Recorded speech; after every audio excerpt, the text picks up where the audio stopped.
Hello বন্ধুরা, বঙ্গোপসাগরে ঘূর্ণাবর্তের জেরে শুরু হয়েছে বৃষ্টি। গতকাল থেকেই বাংলার বিভিন্ন জেলায় জেলায় বৃষ্টি শুরু হওয়ার কারণে ইতিমধ্যেই ঠান্ডার একটা ইনিংস কিন্তু মনে হচ্ছে, একটা ঠান্ডা অনুভব হচ্ছে পশ্চিমবঙ্গ সহ বাংলাদেশের অনেকাংশে। আজও সকালবেলা বেশ কিছু অংশে বৃষ্টি হয়েছে এবং এই মুহূর্তে কিন্তু অনেক জায়গায় হচ্ছে। আগামীকাল আবহাওয়া কেমন থাকতে চলেছে, এই যে বঙ্গোপসাগরে ঘূর্ণাবর্ত যেটা সরাসরি আপনার স্ক্রিনে দেখতে পাচ্ছেন, বায়ুর ঝাপটা মোড়ে আমরা দেখতে পাচ্ছি, তো এটা আরও কতটা শক্তি বাড়াতে পারে এবং পরবর্তী 10 দিন কেমন আবহাওয়া থাকতে পারে বাংলায়, কারণ আবারও কিন্তু নতুন করে বৃষ্টির ইনিংস বাংলায় শুরু হতে পারে এমনটাই জানা যাচ্ছে। তো ভিডিওটিকে বিনা স্কিপ করে শুরু থেকে শেষ পর্যন্ত দেখতে থাকুন সমস্ত কিছু জানতে হলে। ভিডিওটি ভালো লাগলে অবশ্যই লাইক করতে হবে, আর যারা নতুন অবশ্যই কিন্তু চ্যানেলটিকে সাবস্ক্রাইব করে রাখবেন। তো চলুন বন্ধু ভিডিওটিকে শুরু করি। এই মুহূর্তে আমরা রাত্রি 8টা PM গেলে পশ্চিমবঙ্গ সংলগ্ন এবং বাংলাদেশ সংলগ্ন বঙ্গোপসাগরের সামনে আমরা 64 কিলোমিটার গতিবেগে কিন্তু মায়ানমার উপকূল সংলগ্ন অংশে ঝড়ো হাওয়া দেখতে পাচ্ছি বঙ্গোপসাগর ঘূর্ণাবর্তের কারণে, আর এটা নিম্নচাপ। তো এটাকে যদি আমরা একটু এগিয়ে নিয়ে যাই, আবারও কি ঝড়ো হাওয়া বইবে বাংলার ওপরে, একবার আমরা শুরুতে দেখে নেব। তারপর আমরা বজ্রবিদ্যুৎ মোড়ে গিয়ে আপনাদেরকে সমস্ত বিস্তারিত দেখাবো যে কোথায় কোথায় কতটা বৃষ্টি হবে। দেখুন, ঘূর্ণাবর্ত যে কেটে যাচ্ছে এমনটি নয়, ঘূর্ণাবর্ত কিন্তু এই উত্তর মধ্য বঙ্গোপসাগরে থাকছে। তার জেরে আমরা আবারও ঝড়ো হওয়ার একটা বেগ পশ্চিমবঙ্গ সহ বাংলাদেশের বেশ কিছু উপকূলবর্তী অংশে কিন্তু আমরা প্রবেশ করতে দেখতে পাচ্ছি উড়িষ্যার উপকূল হয়ে। 24 তারিখের মধ্যে মোটামুটি আবার একটা নতুন ঝড়ো হওয়া ইনিংস প্রবেশ করবে, যেটা হলদিবাড়ি, গঙ্গাসাগর, দীঘা, কন্টাই, নামখানা, ফ্রেজারগঞ্জ সমেত শ্যামনগর, মাঠবেড়িয়া, পিরোজপুর, খুলনা, সাতক্ষীরা, পশ্চিমবঙ্গ বা বাংলাদেশ নিয়ে হতে পারে।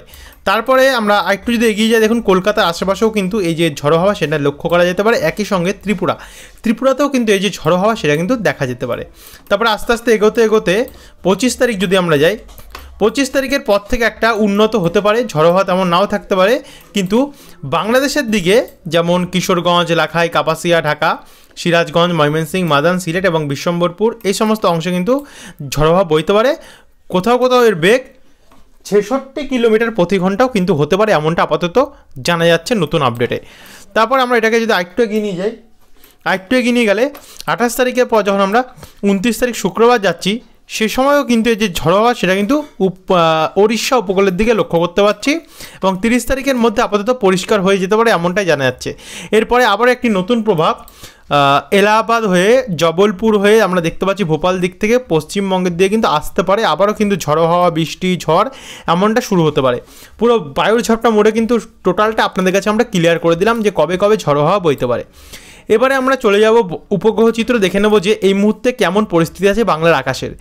এই মুহূর্তে প্রায় অধিকাংশ জায়গা পরিষ্কার হয়ে গেছে, কিছু কিছু জায়গা আংশিক মেঘলা গেছে পশ্চিম সাইডের জেলাগুলিতে, এবং বাংলাদেশে কিন্তু এখন অবধি মেঘ আছে ভালো মতনই, যেমন বরিশাল, ফিরোজগঞ্জ, মতিরহাট, মাদারীপুর, ঢাকা, কাপাসিয়া, সিলেট, তারপর হচ্ছে রংপুরের আশেপাশে এবং অসমেও কিন্তু ভালো মতন মেঘলা রয়েছে, এবং কিছু অসম লাগো পশ্চিমবঙ্গের উত্তরের জেলাগুলিতে সেখানেও কিন্তু আমরা মেঘলা আকাশ দেখতে পাচ্ছি। অর্থাৎ উপগ্রহ চিত্র অনুযায়ী এখনও অবধি মেঘ রয়েছে অনেকাংশে। এবার আমরা বজ্রবিদ্যুৎ মোড়ে যাব, আর বজ্রবিদ্যুৎ মোড়ে গেলে আমরা আজকের আপডেটটি দেখে নেব এই মুহূর্তে কী পরিস্থিতি আছে। তো এই মুহূর্তে দেখুন রাত্রি 9টা নাগাদ কিন্তু কিছু জায়গায় হালকা ঝিরিঝিরি বৃষ্টি হলেও হতে পারে, তবে 100% কোনো গ্যারান্টি দেবো না এই বৃষ্টিটির। যেমন সোনামুখী, বাঁকুড়া, রঘুনাথপুর, আসানসোল এবং দুর্গাপুরের আশেপাশে কয়েক পশলা এবং হালকা ঝিরিঝিরি বৃষ্টি দেখা গেলে যেতে পারে। যেহেতু এখনও এই বরিশাল এবং ঢাকা, কুমিল্লা, ময়মনসিংহ, সিলেট এর আশেপাশে মেঘ রয়েছে, তার জন্য কিন্তু এখনও বাংলাদেশের এই অংশগুলিতে এখন অবধি কিন্তু বৃষ্টির যে সম্ভাবনা সেটা রয়েছে। কলাপাড়াতেও তাই আমরা দেখতে পাচ্ছি। তবে আগামীকাল যদি আমরা যাই শুক্রবার কী পরিস্থিতি থাকবে সেটা একবার আমরা দেখে নেব। আগামীকাল কিন্তু সব জায়গায় বৃষ্টির সম্ভাবনা নেই, শুধু উপকূলবর্তী কিছু অংশতে আপাতত বৃষ্টির সম্ভাবনা রয়েছে। তবে যদি বাই চান্স স্থানীয় মেঘ উঠে বৃষ্টির সম্ভাবনা তৈরি হলো, কারণ আবহাওয়া নিয়ে 100% কিছু গ্যারান্টি দেওয়া যায় না, যদি তৈরি হলো পশ্চিমবঙ্গের বিভিন্ন জায়গায় দক্ষিণে, তো সেটা কিন্তু আমরা সঙ্গে সঙ্গে আবহাওয়ার আপডেটের মাধ্যমে পৌঁছিয়ে দেবো। তার জন্য কিন্তু চ্যানেলটিকে সাবস্ক্রাইব করে রাখতে লাগবে। এখানে দুপুর 2টো থেকেই বাতাগং, মোহনপুর, এগরা, দাঁতন, বাজকুল, ভগবানপুর, মহিষাদল, ডায়মন্ড হারবার, শ্যামপুর, তমলুক, ময়না সমেত কুলপি, ঝাড়খালি, রায়দিঘি, হলদিবাড়ি, নামখানা এই সমস্ত অংশগুলিতে বৃষ্টি হতে পারে। একই সঙ্গে লালমোহন, মতিরহাট, বরিশাল, সেনবাগ, কুমিল্লা, ঢাকা এবং আগরতলা, অম্বাসা, আমারপুর এই জায়গাগুলোতে হালকা ঝিরিঝিরি বৃষ্টি হতে পারে। সঙ্গে উত্তরবঙ্গের সমস্ত এবং অসমের বিভিন্ন জায়গায় জায়গায় কিন্তু হালকা হালকা এবং ঝিরিঝিরি বৃষ্টির সম্ভাবনা আগামীকাল থাকছে। আগামীকাল তেমন কোনো ভারী বৃষ্টির সম্ভাবনা আমরা দেখতে পাচ্ছেন। তারপর আমরা যখন শনিবার 23 তারিখ যাচ্ছি, যেহেতু আবারও ঘূর্ণাবর্তের যে হাওয়াটা, বায়ু ঝাপটাটা দেখতে পাচ্ছেন এই অংশটিতে প্রবেশ করছে, স্পষ্ট আমরা দেখতে পাচ্ছি। দেখুন একটা ঘূর্ণাবর্ত, তো তার জন্য কিন্তু আবারও নতুন করে বৃষ্টির যে প্রভাব সেটা কিন্তু হতে পারে। সবার প্রথমে আমরা হলদিবাড়ি এবং বাংলাদেশের কলাপাড়া উপকূলের সামনে দেখতে পাচ্ছি। তারপর এটা আস্তে আস্তে করে এগোতে থেকে অর্থাৎ 22 এবং 23 কিন্তু আমরা পরিষ্কার লক্ষ্য করতে পারছি। এরপর যখন আমরা রোববার 24-এ যাবো, রোববার 24-এ কী থাকবে একবার দেখে নেব। 24 তারিখে সেই ঝিরিঝিরি বৃষ্টি রয়েছে এবং অসমের দিকে একটু পরিমাণে ভারী থাকতে পারে, কিন্তু 24 তারিখে বাংলাদেশ এবং ত্রিপুরা নিয়ে কিন্তু ভালো বৃষ্টি রয়েছে। দক্ষিণবঙ্গ নিয়েও আমরা আসছি, কারণ দক্ষিণবঙ্গে আবারও কিন্তু ভালো বৃষ্টির ইনিংস আসতে চলেছে, তো সেটা দেখাবো। এখানে 24 তারিখ অর্থাৎ 22, 23, 24 3 দিন দক্ষিণবঙ্গ পরিষ্কার থাকবে। কয়েকটি জায়গায় হালকা কয়েক পশলা বৃষ্টি দেখা যেতে পারে, কিন্তু বেশিরভাগটা পরিষ্কার থাকবে। কিন্তু 24 তারিখে বাংলাদেশের কিছু জায়গায় যেমন ব্রাহ্মণপাড়া, কুমিল্লা, ব্রাহ্মণবাড়িয়া, তারপর হচ্ছে কামালগঞ্জ, মৌলভীবাজার, ইতনা, কালুড়া, বারলেকা, জগন্নাথপুর, ছতাক বাজার, জয়ন্তীপুর এই সমস্ত জায়গাগুলোতে কিন্তু আমরা ভালো বজ্রপাত সমেত বৃষ্টি দেখতে পাচ্ছি।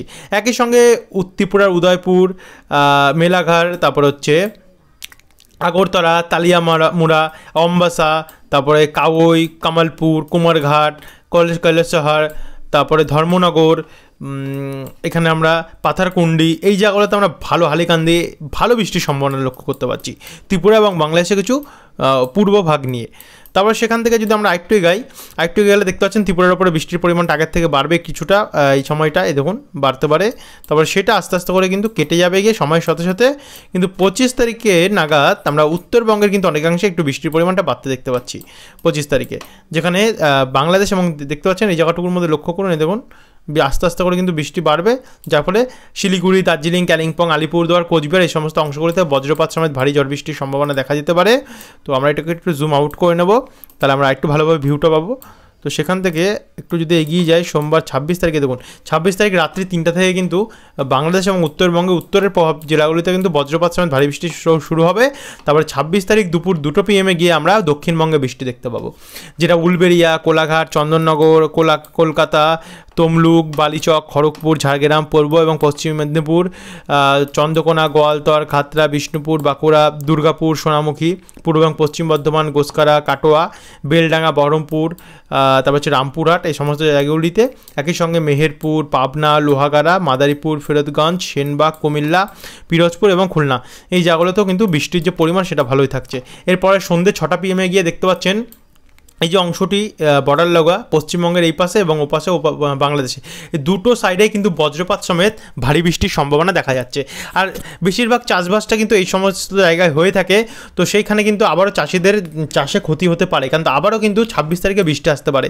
তো কলকাতা, খড়দা, চন্দননগর, পান্ডুয়া, শান্তিপুর, আরামবাগ, কতুলপুর, কৃষ্ণনগর এই সমস্ত সাইডে হালকা হালকা মাঝারি বৃষ্টির পরিমাণ দেখা যেতে পারে, কিন্তু ভারী এবং বজ্রপাত সমেত বৃষ্টি আমরা দেখতে পাচ্ছি তাকি, তারপর হচ্ছে বাদুড়িয়া, স্বরূপনগর, হাবড়া, নাগরখাড়া, বনগাঁ, চাকদা, রানাঘাট, বাগুলা এবং চাপড়া এই সমস্ত জায়গাগুলোতে।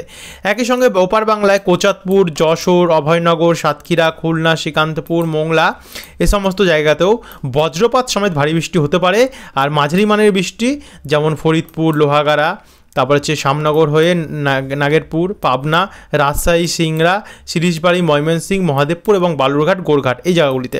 অর্থাৎ আপনাদেরকে আমরা পুরো ক্লিয়ার কিন্তু করে দিচ্ছি কোথায় কোথায় বৃষ্টি হতে পারে। তারপর এই বৃষ্টিটিও ঢাকার ওপর দিয়ে ফরিদগঞ্জ, মাদারীপুর, বরিশাল, পিরোজপুর, মতিরাট, সেনবাগ, কুমিল্লা, কাপাসিয়া, লাখাই, নরসিংদী, ব্রাহ্মণবাড়িয়া, হোমনা হয়ে মুন্সীগঞ্জ হয়ে হাজীগঞ্জ হয়ে এটা ত্রিপুরায় প্রবেশ করবে, যেটা আগরতলা, অম্বাসা, কাওই এই জায়গাগুলোতে প্রবেশ করবে, যার জন্য কিন্তু আবারও ত্রিপুরায় একটা বজ্রপাত সমেত ভারী বৃষ্টির সম্ভাবনা আমরা লক্ষ্য করতে পারছি। পরবর্তীকালে এটা অসমের দিকেও যেতে পারে, শিলচর হয়ে আশেপাশে, সেখানে কিন্তু বজ্রপাত সমেত ভারী বৃষ্টি হতে পারে।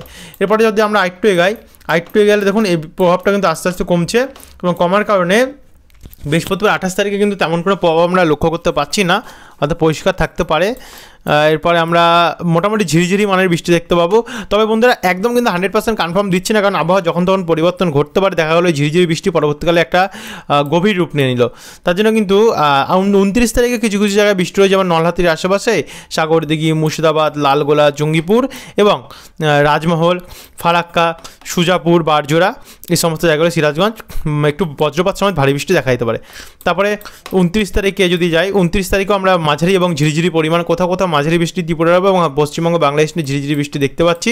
তারপরে 30 তারিখ শনিবারেও কিন্তু আমরা আপাতত ঝিরিঝিরি বৃষ্টি দেখতে পাচ্ছি বাংলাদেশের কিছু জায়গায় এবং ত্রিপুরার কিছু জায়গায়। তো বন্ধুরা এই ছিল এখনকার আপডেট। আশা করি আপনারা বুঝতে পেরেছেন কোথায় কেমন পরিস্থিতি, আপনাদেরকে সমস্ত তুলে ধরলাম।